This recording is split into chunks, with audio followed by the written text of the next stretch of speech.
হঠাৎ একদিন মা মাথার ঘুরে বসে বসে চোখের পানি ছেড়ে কান্দে, আল্লাহ একটি মাত্র সন্তান তুমি আমারে দিলা, তারে আমি ইসলামের পথে মানুষ করতে পারলাম না, কোরআন শিখাইতে পারলাম না, হাদিসের জ্ঞান দিতে পারলাম না, ইসলামের পথে রাখতে পারলাম না। আমি মা হয়ে আল্লাহ তোমার কাছে ফরিয়াদ করলাম, তুমি শোনো নাই রে আল্লাহ।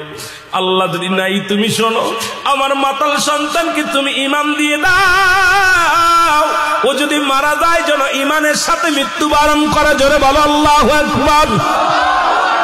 হে মুসলমান শুনে নাও, মা দোয়া করে, মায়ের দোয়া কবুল হয়ে গেছে আল্লাহর দরবারে। ছেলে ডাকতে বলে, মা আমি যাব হাসান বসরির কদমের মধ্যে, কিন্তু আমি উঠতে পারি না, দাঁড়াইতে পারি না, বসতে পারি না রে মা। তুমি যদি একটু হাসান বসরি আমার বাড়ি ডাকতে, আমি খাস তওবা করে নিতাম, আল্লাহ যেন গুনাহ মাফ করে দেয়। এর মা জননী দৌড়াইলেন হাসান বসরির কাছে। হাসান বসরির কদমে যা ডাকতে বলে, হুজুর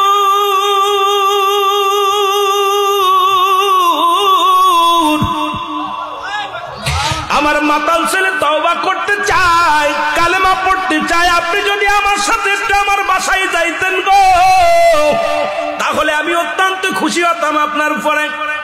হাসান বসরি ডাক দিয়ে কয়, মা গো তোমার ওই মাতাল ছেলেকে কালেমা পড়ানো তো দূরের কথা, তওবা তো দূরের কথা, ওই ছেলে যদি মারা যায় ওর জানাজা পর্যন্ত আমি পড়ব না, ওর কবর পর্যন্ত দিব না, মাটি দিব না, জানাজা পড়ব না, গোসল করাবো না। সুতরাং নাফরমান গুনাহগার ব্যক্তি যদি মারা যায়, আমি হাসান বসরি তার কদর সেখানে যেতে পারি না। মা জননী কাঁদতে কাঁদতে চলে আসলেন বাড়ি এসে দরজা খুলে সন্তানের মাথায় হাত বোলাইয়া দিলেন। ছেলে ডাকতে বলে, মা হাসান বসরি কি আসছে? কয় না। কয় মা গো কেন আসলো না? কয় তোর মতো মাতালকে সে কালেমা পড়াবে না, তোর মতো মাতালকে সে তওবা করাবে না। ছেলে চোখের পানি ছেলে ডাকতে বলেন, মা গো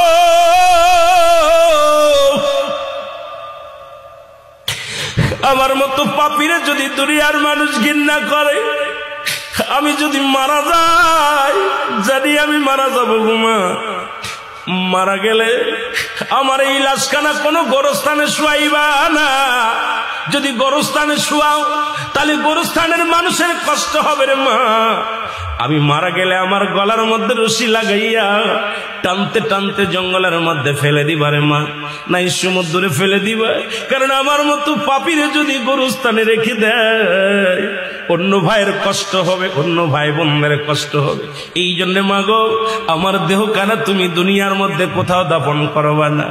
মা একটা দাবি করে, যার দুনিয়ার মধ্যে ভুল করেছি রে মা আমি ক্ষমা চাই।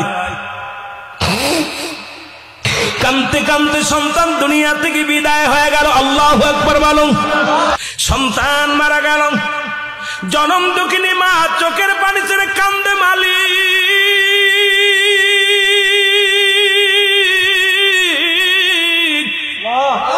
আমি অপরাধী, আমি গুনাহগার, একটা মাত্র সন্তানকে আমি দিনের বুঝ দিতে পারি নাই। সন্তান মারা গেল, এই লাশ আমি কোথায় রাখবো? এই মরা দেহখানা আমি কোথায় ফেলে দিব রে আল্লাহ? সন্তান তো বলে গেছে, মা তুমি আমার গলার মধ্যে রশি লাগাইয়া বনের মধ্যে ফেলে দিবা, নাই পানিতে ফেলে দিবা। এখন আমি কি করি? চোখের পানি ছেড়ে কান্দে। এমন সময় হাসান বসরি দরজার মধ্যে হাজির। মারহাবা বলেন না? হাসান বসরি যখন দরজার মধ্যে হাজির হয়ে গেছে, দরজা খুলে দেখে হাসান বসরি রাহমাতুল্লাহ উনি ঘরের মধ্যে হাজির হয়ে গেছে গো। ডাকতে বলে, হুজুর আপনি আমার ঘরে?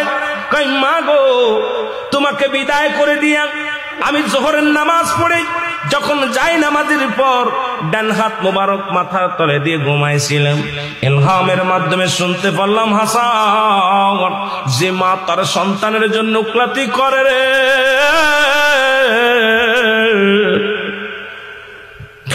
হাসান রে আজকে মা সন্তানের পক্ষে গেছে রে। ওই সন্তানের ফরিয়াদ আমি আল্লাহ কবুল করেছি। আমি আল্লাহ সন্তানের তওবা কবুল করেছি, কারণ মায়ের হাতটা আমি বিফলে যেতে দিই নাই।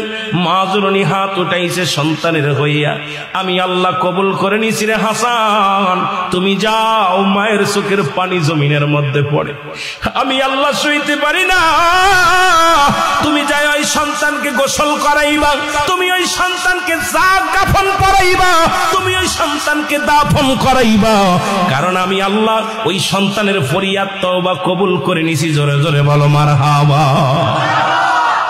হাসান বসরি ডাকতে বলে, মা মা গো, এই দুনিয়ার মধ্যে তোমার দোয়া বিফলে যায় নাই। মাগো, তোমার দোয়া আল্লাহ কবুল করেছে, তোমার সন্তানের তওবা আল্লাহ কবুল করেছে। এ মুসলমান, আজকে সেই সমাজ, এ মুসলমান, এমন মা বাবা যদি কোন সন্তানের পক্ষপাতী করে গো, তার কপাল খুলে যায়। আজকে অনেকেই ওয়াজ শুনি কিন্তু মা বাবার সাথে খারাপ ব্যবহার করি। অনেক বক্তা মা বাবার ওয়াজ করে কান্দি, অথচ মা বাবার খবর নিই না। ও মুসলমান, আজকে মা বাবা বৃদ্ধ আশ্রমে, মা বাবা বুড়া বয়সে কত কষ্ট করে রে মুসলমান। আজকে মা বাবার হক আমরা আদায় করতে পারি না, আল্লাহর দরবারে কি জবাব দিব রে মুসলমান। আমি এই জন্য আমি আপনাদেরকে বলে যাই, তওবা করবা বেশি বেশি, আর মা বাবার জন্য করবো বেশি বেশি গো।